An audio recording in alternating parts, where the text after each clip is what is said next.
નમસ્કાર દર્શક મિત્રો, તાપી જિલ્લાના સમાચારોથી અવગત કરાવતું સમય ક્રાંતિ ન્યૂઝ બુલેટિનમાં વિગતવાર સમાચારો નિહાળો. વ્યારાના કોલેજ રોડ નજીક દીપડો દેખા દેતા વિડીયો થયો વાયરલ. સ્થાનિક વાહન ચાલકે મોબાઈલમાં વિડીયો બનાવ્યો. તાપી જિલ્લાના વ્યારાના કોલેજ રોડ નજીક રહેણાંક વિસ્તાર નજીકથી દીપડો પસાર થતો હોય જે દરમિયાન એક વાહન ચાલકે પોતાના મોબાઈલમાં વિડીયો બનાવ્યો હતો. જે વિડીયો ગુરુવારના રોજ 2 વાગ્યાના અરસામાં વાયરલ થયો હતો. જે વિડીયો વાયરલ થતાં સ્થાનિકોમાં ભયનો માહોલ સર્જાયો હતો. જ્યારે દીપડો જોવા મળતા જ જે વિડીયો સોશિયલ મીડિયાના ગ્રુપમાં વિડીયો ખૂબ વાયરલ થઈ રહ્યો છે. વ્યારાની આર્ટ્સ એન્ડ કોમર્સ કોલેજ ખાતે દક્ષિણ ઝોન ખેલ મહાકુંભનું ઉદ્ઘાટન જિલ્લા કલેક્ટરના હસ્તે કરાયું. તાપી જિલ્લાના વ્યારા ખાતે આવેલ આર્ટ્સ એન્ડ કોમર્સ કોલેજના મેદાન ખાતે દક્ષિણ ઝોન ખેલ મહાકુંભની શરૂઆત ગુરુવારના રોજથી કરવામાં આવી હતી. જેનું ઉદ્ઘાટન જિલ્લા કલેક્ટરના હસ્તે કરવામાં આવ્યું હતું. જેમાં રમતવીરોને વિવિધ મુદ્દે માર્ગદર્શન આપી શુભેચ્છાઓ આપવામાં આવી હતી. જેમાં સિનિયર કોચ ચેતન પટેલ સહિતના રમતગમત વિભાગના અધિકારીઓ હાજર રહ્યા હતા. જે માહિતી 3 કલાકે આપવામાં આવી હતી. વ્યારાના જનકનાકા નજીકથી 10,000ની લાંચ લેતા પશુધન નિરીક્ષકને એસીબીએ ઝડપી લીધો. તાપી જિલ્લામાંથી લાંચીયો પશુધન નિરીક્ષક વર્ગ 3નો કર્મચારી ઝડપાયો છે. જેમાં તાપી એસીબીના છટકામાં પશુધન નિરીક્ષકની 10,000ની લાંચ લેતો ઝડપાઈ ગયો હતો. પ્રાથમિક પશુ સારવાર કેન્દ્ર સિંગપુર તાલુકો સોંગઢમાં પશુધન નિરીક્ષક વર્ગ 3 તરીકે ફરજ બજાવતો કિરણકુમાર છગનભાઈ ચૌધરીએ ફરિયાદી પાસે બકરાઓની કાનકડી તેમજ પ્રમાણપત્ર આપવા પેટે માંગી હતી લાંચ. જેમાં વ્યારા જનકનાકા નજીકથી એસીબીએ લાંચિયા અધિકારીને ઝડપી લીધો છે. જે માહિતી ગુરુવારના રોજ 10 કલાકે મળી હતી. ખેરવાણ ગામે રેતીની ગાડી ખાલી કરવા બાબતે એક વ્યક્તિને માર મારવામાં આવતા પોલીસે ગુનો દાખલ કર્યો. સોંગઢ તાલુકાના ખેરવાણ ગામે રહેતા ફરિયાદી અમિત ગામિતના ઘરના પાછળના ભાગે રેતીની ગાડી ખાલી કરવા જતા ટ્રક કાદવમાં ફસાઈ જતા અમિતભાઈને વિરલ ગામિત દ્વારા લાકડીના સપાટા મારી માર મારતા અમિતને ઈજાઓ પહોંચી હતી. બનાવને લઈ પોલીસે વિરલ સામે ગુનો દાખલ કરી કાર્યવાહી હાથ ધરી છે.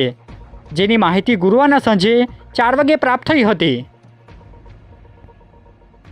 તાપી સેવા સદનના હોલમાં અધિક કલેક્ટરની હાજરીમાં જિલ્લા રોડ સેફ્ટી કમિટીની બેઠક યોજાઈ. તાપી જિલ્લા સેવા સદનના હોલમાં જિલ્લાના અધિક કલેક્ટરની હાજરીમાં જિલ્લા રોડ સેફ્ટી કમિટીની બેઠક યોજાઈ હતી. જેમાં રોડ સેફ્ટી અંગે અલગ અલગ મુદ્દા પર ચર્ચા કરી માર્ગદર્શન આપવામાં આવ્યું હતું. અને રોડ અકસ્માતમાં ઘટાડો થાય એ મુદ્દે ચર્ચાઓ કરવામાં આવી હતી. જેમાં આરટીઓ અધિકારી સહિત કમિટીના સભ્યો હાજર રહ્યા હતા. જે બેઠકની માહિતી ગુરુવારના રોજ 12 કલાકે મળી હતી. જિલ્લા અધિક કલેક્ટર દ્વારા એક જાહેરનામું બહાર પાડવામાં આવ્યું. સેરુલા બટ વિસ્તારમાં તાપી જિલ્લાના અધિક કલેક્ટર દ્વારા એક જાહેરનામું બહાર પાડવામાં આવ્યું છે. જેમાં ઉકાઈના સેરુલા બટ વિસ્તારમાં પોલીસ જવાનોની વાર્ષિક ફાયરિંગ પ્રેક્ટિસ કરવાની હોય જેને લઈ 1000 મીટરની આસપાસ અનઅધિકૃત વ્યક્તિઓના પ્રવેશ પર પ્રતિબંધ લગાવવામાં આવ્યો છે. આ જાહેરનામું આગામી 1 થી 10 માર્ચ સુધી અમલમાં રહેશે. જે જાહેરનામું ગુરુવારના બપોરના 3 વાગ્યાની આસપાસ બહાર પાડવામાં આવ્યું છે. તાપી સેવા સદન ખાતે ચૂંટણી અધિકારીની હાજરીમાં ચૂંટણીના નોડલ અધિકારીઓની સમીક્ષા બેઠક યોજાઈ. તાપી જિલ્લાના સેવા સદનના હોલમાં જિલ્લા ચૂંટણી અધિકારી અને કલેક્ટરની હાજરીમાં સમીક્ષા બેઠક ગુરુવારના રોજ 1 કલાકે મળી હતી. જેમાં જિલ્લાના તમામ નોડલ અધિકારીઓને માઇક્રો પ્લાનિંગ બનાવી ચૂંટણી સંબંધિત પૂર્વ તૈયારીઓ પૂર્ણ કરવા સૂચનો આપવામાં આવી હતી. જેમાં જિલ્લાના નોડલ અધિકારીઓ હાજર રહ્યા હતા. ચીખલી ભેંસરોડ ગામે સામાન્ય બાબતે એક વ્યક્તિ પર લાકડી વડે હુમલો કરાયો.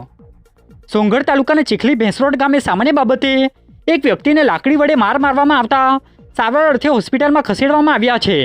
જેમાં ઉમેશને સંતોષ ચૌધરીએ લાકડી વડે માર માર્યો હતો. જેને લઈ પોલીસે સંતોષ સામે ગુનો દાખલ કર્યો છે. જેની માહિતી ગુરુવારના સાંજે 5 કલાકે પ્રાપ્ત થઈ હતી. તાપી જિલ્લાના કલેક્ટરે ઉકાઈ પોલીસ મથકની મુલાકાત લઈ જરૂરી સૂચનો કર્યા. તાપી જિલ્લાના કલેક્ટર દ્વારા સોંગઢ તાલુકાની મુલાકાત લેવામાં આવી હતી. જે દરમિયાન ઉકાઈ પોલીસ મથકની મુલાકાત કરવામાં આવી હતી. જેમાં પોલીસ મથકની તપાસણી કરી જરૂરી સૂચનો કરવામાં આવ્યા હતા અને નિરીક્ષણ કરવામાં આવ્યું હતું. જેમાં સંબંધિત અધિકારીઓ સહિત પોલીસ મથકના પીએસઆઈ હાજર રહ્યા હતા. જે માહિતી ગુરુવારના રોજ 10:30 કલાકે મળી હતી. નિઝર પોલીસે વેલડા ગામેથી ટ્રક ચાલકને ઝડપી લીધો છે. જેની સામે અકસ્માતનો ગુનો નોંધાયો હતો. નિઝર પોલીસે અલગ અલગ સીસીટીવી સહિતની મદદ લઈ અકસ્માત કરી ભાગી જનાર ટ્રક ચાલકને વેલડા ગામની સીમાથી ઝડપી લીધો છે. જે આરોપીએ એક કારને ટક્કર મારી હતી જેમાં 2 જેટલા વ્યક્તિઓના મોત થયા હતા, જેને લઈ પોલીસે આરોપી સહિત ટ્રકનો કબજો લઈ કાર્યવાહી હાથ ધરી છે, જેની માહિતી ગુરુવારના સાંજે 4 કલાકે મળી હતી.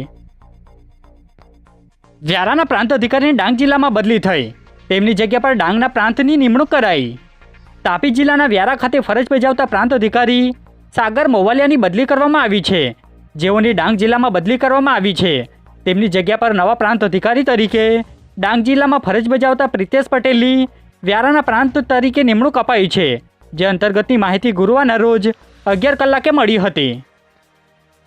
તાપી એલસીબી પોલીસે ઉચ્છલના ઘરફોડ ચોરીના આરોપીને ઝડપી લઈ કાર્યવાહી હાથ ધરી. તાપી જિલ્લા એલસીબી પોલીસ ટીમના માણસોને મળેલી બાતમીના આધારે નંદરબાર ખાતેથી રિઝવાન શેખને ઝડપી લીધો છે, જે આરોપી સામે ઉચ્છલ પોલીસ મથકે ઘરફોડ ચોરીના સંડોવાયેલા હોવાનું બહાર આવ્યું છે, જેને લઈ પોલીસે આગળની વધુ તપાસ હાથ ધરી છે, જેની માહિતી ગુરુવારના સાંજે 4 કલાકે પ્રાપ્ત થઈ હતી. પાથરડા ગામની સીમાથી પોલીસે બાઇક પર લઈ જવાતો વિદેશી દારૂ સાથે 2 આરોપીને અટક કરી. ઉકાઈ પોલીસ ટીમના માણસોને મળેલી બાતમીના આધારે પાથરડા ગામની સીમાથી બાઇક પર લઈ જવાતો વિદેશી દારૂ સાથે 2 આરોપી સંદીપ ચૌધરી અને ધર્મેશ ચૌધરીને ઝડપી લીધા છે, જેની પાસેથી 11 નંગ વિદેશી દારૂનો મોટલ કબજે કરી કાર્યવાહી હાથ ધરી છે, જે બાબતની માહિતી ગુરુવારના સાંજે 5 વાગ્યે મળી હતી. આજે બુલેટિનમાં બસ આટલું જ, અને સમય ક્રાંતિ ન્યૂઝ ચેનલને લાઇક, શેર, કોમેન્ટ્સ અને સબસ્ક્રાઇબ અવશ્ય કરી લેશો, જેથી કરી તમને તાપી જિલ્લાના સમાચારોની અપડેટ મળતી રહે અને મને રજા આપશો. આભાર. જય હિન્દ, જય ભારત.